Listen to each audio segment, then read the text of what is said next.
It is so crazy being up here, just so you know. It's wild, and I'm really excited to talk about this. And I know some of you are like, I don't do local SEO. How is this important to me? And this is a new way to think about link building altogether. What if the metrics that we're deciding create a quality link are wrong? What if we're deciding that we're putting too much stock in what a domain authority is? And what if Google's looking at it from a multidimensional perspective now? What if they're considering if it's a local website that's linking to your business? What if they're considering if it's a topical website, if it's citation, if it's a PR website? What is the website that's linking to your site is about? That's what we're going to be talking about. So, you may be wondering, why this topic? For local SEOs, they know why this topic. It is one of the things that we have the least amount of control over that has an impact on our rankings. And if we look at our SERPs, we can have competitors that destroy us who have built very few backlinks to that page. They can have similar content, like how many ways can you talk about unclogging the toilet? Not very many, but all of our pages talk about this, but someone somehow beats us out for ranking for this exact same topic in the exact same city with very similar content. So every year, WhiteSpark puts out a survey. They reach out to all of us local SEOs. They ask us about ranking factors or what we consider ranking factors. What do we see that's working and not working? What they found is that 12 of the top 50 local pack ranking factors are related to links. 5 of the top 15 organic local ranking factors were related to links. And if you weigh it, other than on-page, links were the second most valuable thing you could do as far as building rankings for your site. And even when you look at it from a ranking factor by ranking factor basis, the only thing that beat out quality of links were service pages and internal linking. Then it was link quality. That was the third most important thing according to all the local SEOs they surveyed. Notice that I didn't say link quantity, I said quality. Because I think we focus a lot on how many links that they have, because that's something that we can really easily see with a lot of these great tools that we have access to. But that's not enough, is to know what, at the number of links, it's what does link quality even mean? How can we determine what a quality link is for a business? So I looked at what the featured snippet winner was for this term. It was funny right now is that there's 2 other sites competing for this featured snippet, so depending on how you search for it, you will get 3 different answers. They're all pretty much the same. It's a backlink within the body of a text of a high-quality website that's relevant to your topic, and it has keywords and anchor text. The part about this that was really interesting to me was the relevant to your topic. Because I think when we think relevant to your topic, we typically think about a product or service, right? But what I found is that for my clients, a lot of times, their location is a topic for their website. Because if I strip away the location completely, if I don't build a Google business profile, if I don't mention my city, state, county, anything on my site, if I don't have any citations, Google thinks I'm trying to rank nationally. They have no information to tell them that part of my topic is the location. So your location, your topic, one of your topics for your site is your location itself. And that means that we have more opportunities to build backlinks because we're not stuck to trying to write a bunch of blogs about how to maintain your AC unit. We have other options. We have options that have nothing to do with plumbing or HVAC or whatever your client service is at all. You have your city, your county, your state as options for building links. And what I found is that Google does not care about the domain authority when it comes to actual local links. That's not as important.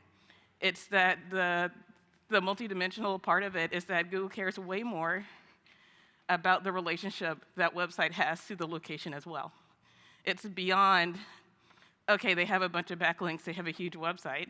You can beat someone out because you have a link from another website that is super local, no one goes to it, but it's about a local entity that everyone knows about. That relevance boost your relevance in your city as well.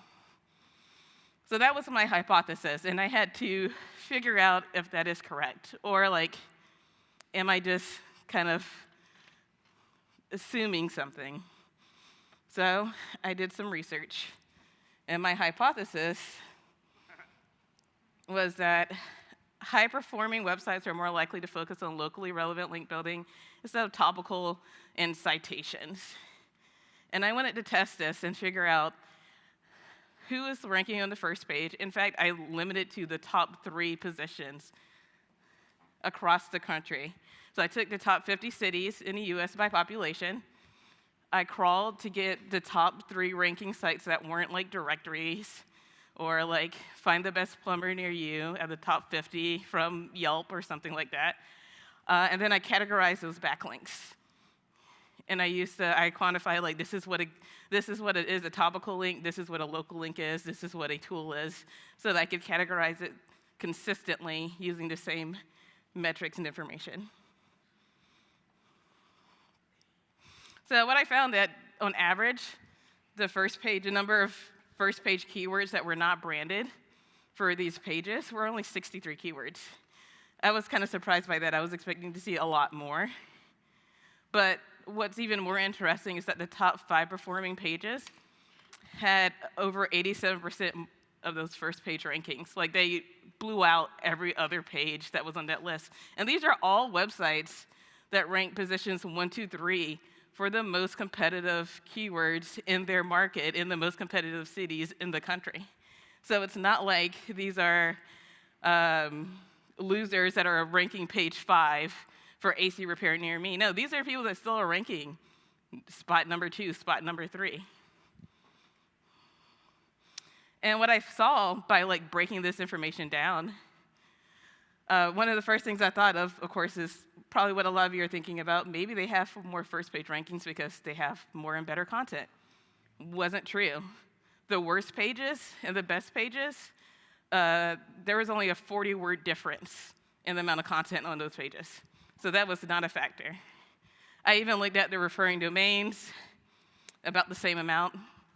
I looked at their internal linking, as far as the percentage of links compared to the number of URLs on the page. The worst ranking sites actually had a higher percentage of pages linking to their pages than the better ones. So clearly, based on what I found, because the referring domains were higher for the worst ranking sites, actually, because the number of backlinks are actually higher for the worst ranking sites. In fact, the worst ranking out of all the sites had more backlinks than any of the good ones. It had the most backlinks out of all of them.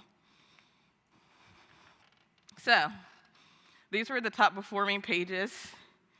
I didn't give the exact page that I looked at, but these are the number of backlinks they had going to the ranking page. One of these is actually the like root domain, and they just had so few backlinks, but they're still able to rank extremely well. And these are the non-branded page 1 terms that they currently ranked for at the time. Now, as you can see, Penguin only had 7 backlinks. They've done some growing since then. Now they have 18, so they've been really working at it. But as you can see, they're not too far behind 1 Hour Vegas in page 1 terms that are non-branded. And they built significantly more backlinks, at least comparatively. That's not a ton of backlinks to any of us, right? But for some reason, they're still able to perform as well. So I wanted to know, what could be other things that are influencing this other than the number of backlinks, other than having more content on the page, because those weren't factors, and then other than internal linking, because according to the survey that our local SEOs did, the only thing that beat out quality of backlinks was having service pages and internal linking. And we already checked, and these are all pretty much equal from that perspective, even though these pages had significantly more page 1 keywords. So I categorized all the keywords for the worst and best ranking out of those first page out of those HVAC companies that rank the best in the top 50 cities in the US. And what I found was really interesting, the ones who are winning the most often have the most keywords that they rank for. They have a more diverse strategy when it comes to building links. They're not focused on one thing, and everyone who was really bad at it had a ton of citations. I thought that was really interesting. It's not that they weren't doing other things, it's just that they had so many more citations than everyone else did. And it's possibly because they just kind of put they were like, this is the easy way to get links on top of building directory listings, so they did it. But that's not showing to be successful. It's not helping them rank more. And these sites, when having only 7 backlinks, they're outperforming them with fewer links that were actually easier to get than the citations. So if you're a local SEO and you're worried about link building for your clients and you're not sure where to start, you're probably missing local links, right? There's a good chance, because they're not something that we've really thought about a lot as a topic, as something that a website can be about and that's enough for us to rank, we have missed opportunities just to build ourselves up locally and show Google that we're important to our community, because that's really what it is. We're building trust and proof of our business's importance to our local community by having other local sites actually link to us. And you're probably missing diverse links.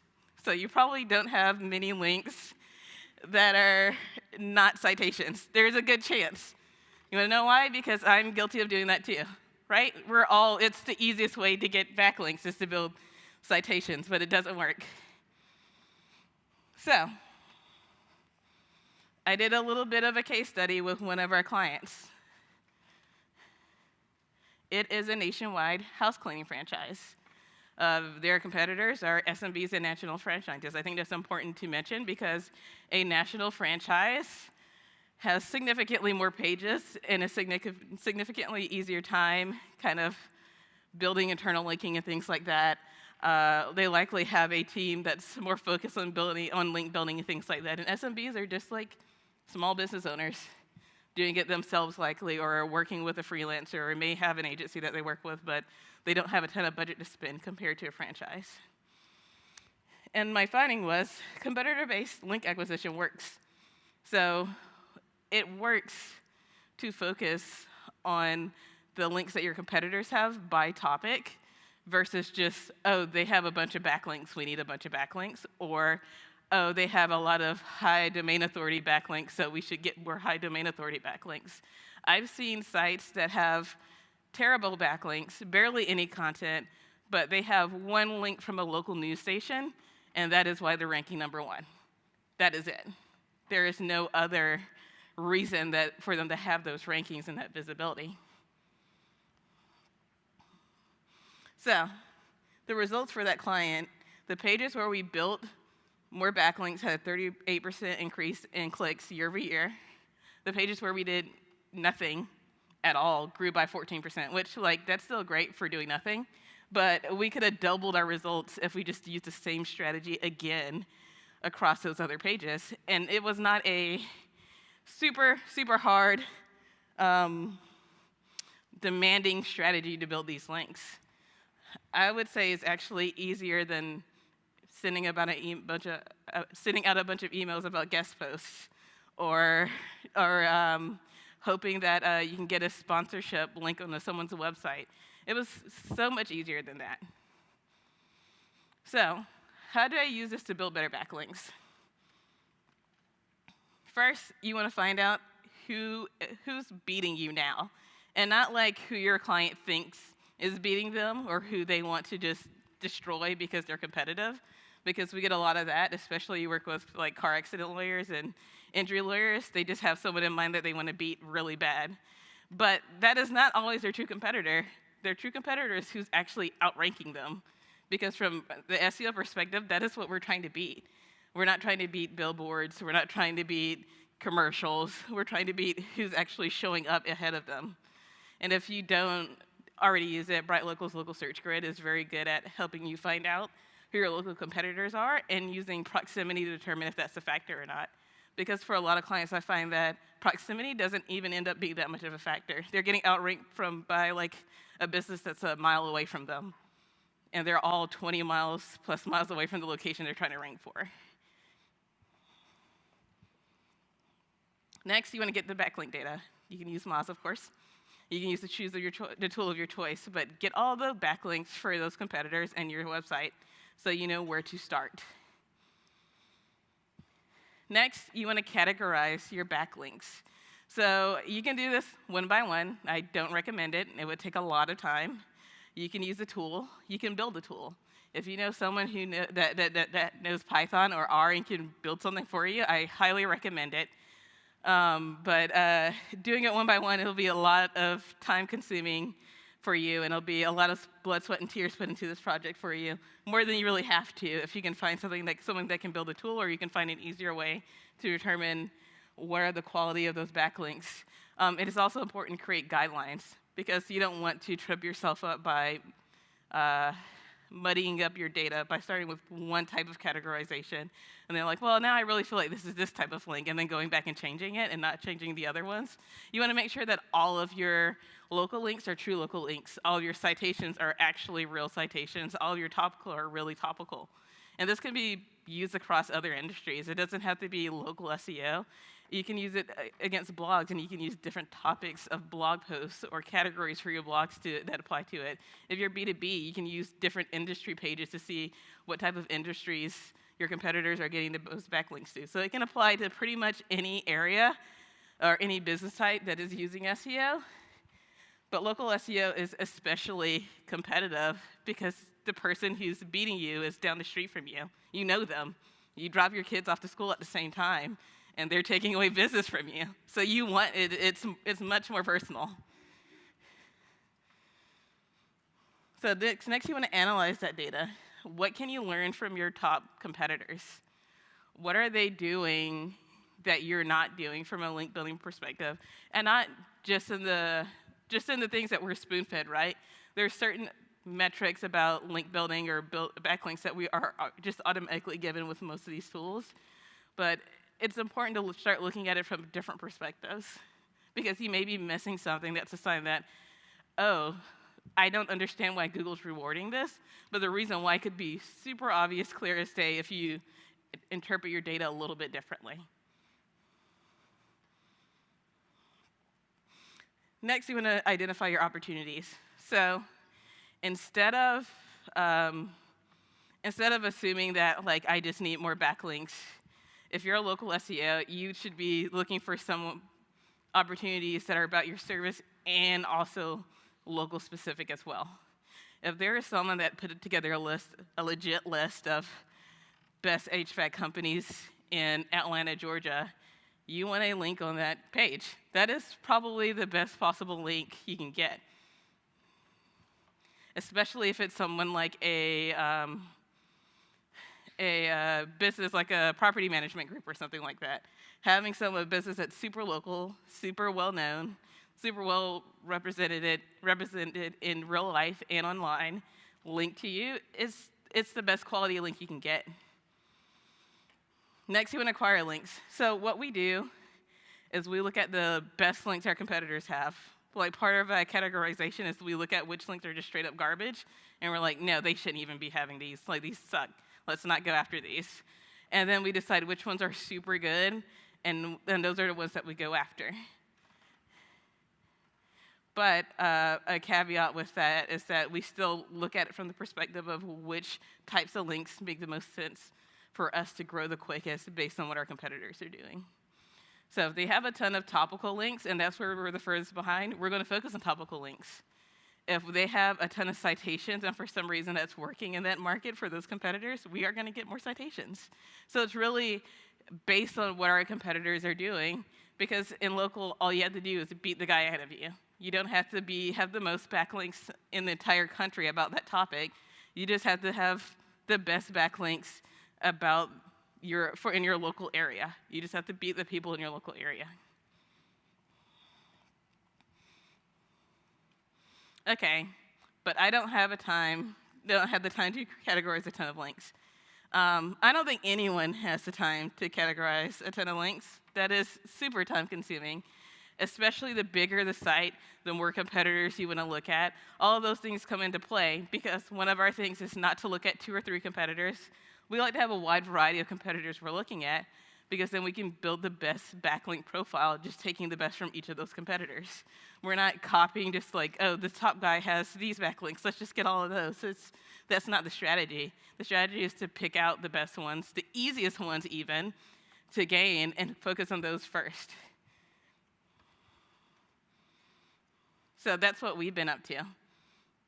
We've been building our own tool to help us categorize links faster and compare our client to their competitors for each market. Because in local SEO, it is market specific. You could very well and easily have a completely different situation in a market that's only 100 miles away. You could be in the same city, you could be in the same county. And the way that local SEO and link building is treated and competition is treated is completely different. So it's important to know what your local competitors are doing, what they're focusing on, and to focus your link building on those. And we find that it's significantly easier to gain more backlinks when we do it this way. Because we're not chasing potential sites that might give us a backlink if we can get in touch with the correct person who manages that part of the website and they decide to answer to our email and they decide to help us out just out of the goodness of their heart to give us a backlink. We're targeting sites that we already know give our competitors backlinks. It's just across a bunch of competitors, not just 1 or 2 or 3. It's across our best ranking competitors, across our most important keywords. So this is kind of an example of what we do as far as taking that information and looking at the competitors. We categorize them. We decide if there's something that we should go after or we should ignore. We keep a link to the competitor's link, so a link to the competitor's page, so we know what their pages look like and what they're doing on those sites, so we have a reference. If we find that this is a site where reviews really matter and we want to increase our reviews on that site as well, if it warrants it. And if you want to learn more, you can go to our blog. I wrote a blog post about entities and link benchmarking, and it's more about this topic here, because I find that it's extremely fascinating that we can understand entities as it relates to content, but we haven't really gone that far in understanding entities and as it relates to link building and the information we share about our site and connect to other sites online, because they're building a presence too. They are building relationships with other pages too. And we're not necessarily putting that information together to make the best strategy currently for link building. I think if we start looking at it from not necessarily from a numbers point of view, but what are other factors of this page? What are these links or this page or this website that Google may be considering when considering who they should link to and why they should link to that and what makes sense for our local business? Because we find that a lot of the times, conventional wisdom doesn't match up with what actually ends up working on the site, because we're all about getting our clients more leads. When you're in local, that is, end of the day, that's all it's about. Like, traffic is nice, but if it doesn't bring in more calls, more form fills, if they can't tie it to a lead, it's very, very limited in value to that client. So we try to tie everything back to conversions and actually getting a lead for that client. So that link benchmarking has been extremely helpful for us to get the most out of our link building without putting a significant and painful amount of effort into it. Because like Cyrus said, there are less opportunities to build links with other companies now. It feels that way, right? Like there are people who are messaging you on LinkedIn, right, to have to work with you for building links, but legitimate opportunities are becoming fewer and fewer. So taking advantage of what your competitors are already doing to get those links, and that's working for them, and Google's rewarding, is going to be much easier than having an uphill battle of figuring out what you should do completely on your own. All right. That's all I got. Thanks, y'all.